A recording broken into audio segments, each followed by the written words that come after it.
আরে আমি তো নিমুখ হারাম। আল্লাহর হাবিব সাল্লাল্লাহু আলাইহি ওয়াসাল্লাম যেখানে বলে গেছেন, কেউ যদি ফজরের নামাজ না পড়ে তাহলে চতুষ্পদ জন্তু এবং তার মাঝে কোনো পার্থক্য নাই। আরে আমি আর আপনি তো চতুষ্পদ জন্তু থেকেও নিমুখ হারাম হয়ে গেছি।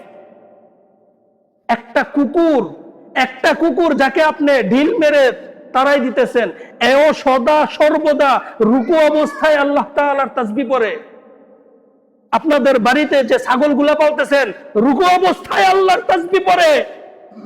গরুগুলা লালন পালন করতেছেন, রুকু অবস্থায় আল্লাহ তাআলার তাসবিহ পড়ে। তাদের ভাষা আমরা বুঝি না, সদা সর্বদা তারা আল্লাহ তাআলার তাসবিহ পড়ে। এই যে সাপগুলা দেখতেছেন, সেজদা অবস্থায় আল্লাহ তাআলার তাসবিহ পড়ে। এই যে ছোট্ট ছোট্ট পোকামাকড় গুলা দেখতেছেন, সেজদা অবস্থায় আল্লাহ তাআলার তাসবিহ পড়ে। আর আমি আর আপনাকে আল্লাহ তাআলা সৃষ্টিজীবের শ্রেষ্ঠ মাখলুক, আশরাফুল মাখলুকাত হিসেবে বানাইছেন, পারি না দিনে 5টা বার আল্লাহ তাআলার কুদরতি পায়ের মধ্যে সেজদা করতে।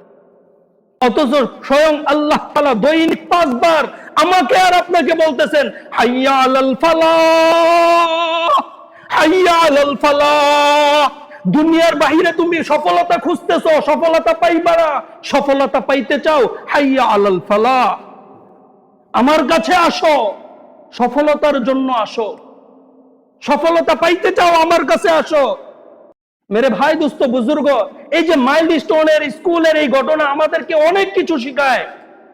এটা শুধু ওইখানে সীমাবদ্ধ না, আমাদের পুরো বাংলাদেশে গোটা জাতির মন মানসিকতা এমন হয়ে গেছে, গোটা জাতির মন মানসিকতা এমন হয়ে গেছে। আজকে আপনি বিপদে পড়ে দেখেন, আজকে আপনি বিপদে পড়ে দেখেন, আপনার সাথেও ঠিক এমন হবে। আরে সবাই মোবাইল বার করে ছবি তুলবো। আপনি বিপদে পড়ে দেখেন, আপনার গায়ের মধ্যে আগুন জ্বলতেছে, সবাই মোবাইল বাইর করে ভিডিও করব, ফেসবুকে লাইভে যাইব।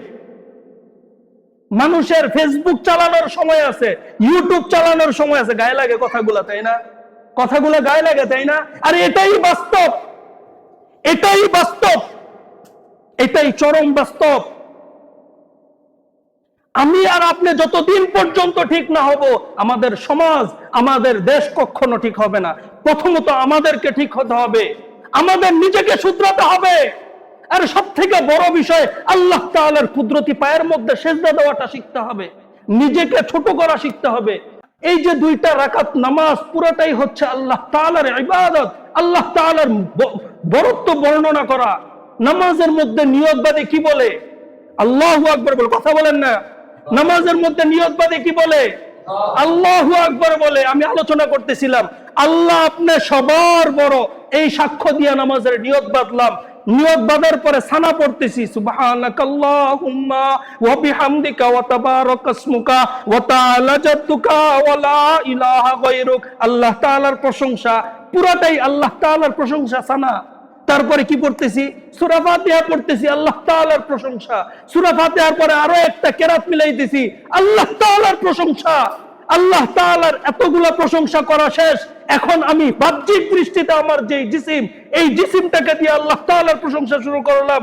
রুকুর মধ্যে গেলাম, কেমন যেন বুঝাইলাম যে মাবুদ আমি গোলাম, আমার পিঠ আপনার কাছে বিছাই দিছি, যেই শাস্তি ইচ্ছা দেন, তারপরও আপনার বান্দাকে আপনার কাছে কবুল করে নেন। আল্লাহ তাআলার প্রশংসা।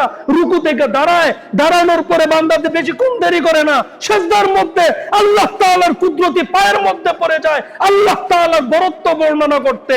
একটা সিজদা করছে, মন ভরে না, বৈশা আবার সাথে সাথে পাগল আল্লাহ তাআলার কুদরতি পায়ের মধ্যে দ্বিতীয় সিজদা করে দেয়, আল্লাহ তাআলার প্রশংসা।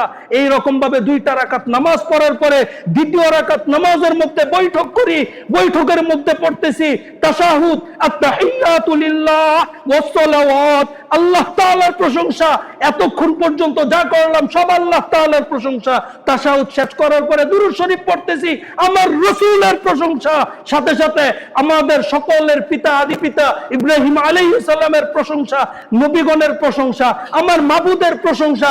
এত প্রশংসা সব শেষ করার পরে যখন আমি আর আপনি এই নামাজের মধ্যে বলি আল্লাহুম্মা ইন্নী যালামতু নাফসি, এত প্রশংসা করার পরে বলতেছি যে আল্লাহুম্মা ইন্নী যালামতু নাফসি যুলমান কাসীরা ওয়া লা ইয়াগফিরুয যুনুবা, আমি আমার নফসের উপরে জুলুম করেছি, আল্লাহ তাআলার প্রশংসা, রসুলের প্রশংসা সবকিছু করার পরে বলতেছি, আমি আমার নফসের উপরে জুলুম করেছি, জুলমান কাসীরা, যত জুলুম করা যায় তত জুলুম করেছি।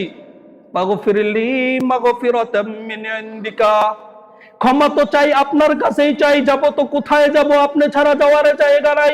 এই কথাগুলো যখন বলেন, আমি এই আলোচনা করতেছিলাম, এই কথাগুলো যখন বলেন তখন আল্লাহ তাআলা শুধু এই নামাজ থেকে আগের নামাজ পর্যন্ত না রে ভাই, গোটা জিন্দেগির গুনাহটা আল্লাহ তাআলা মাফ করে দেয়। নামাজ তো পড়তে জানি না, নামাজ তো পড়তে জানি না, আল্লাহ তাআলার কুদরতি পায়ের মধ্যে তো সিজদা করতে জানি না, আল্লাহ তাআলার কুদরতি পায়ের মধ্যে তো সিজদা করতে জানি না।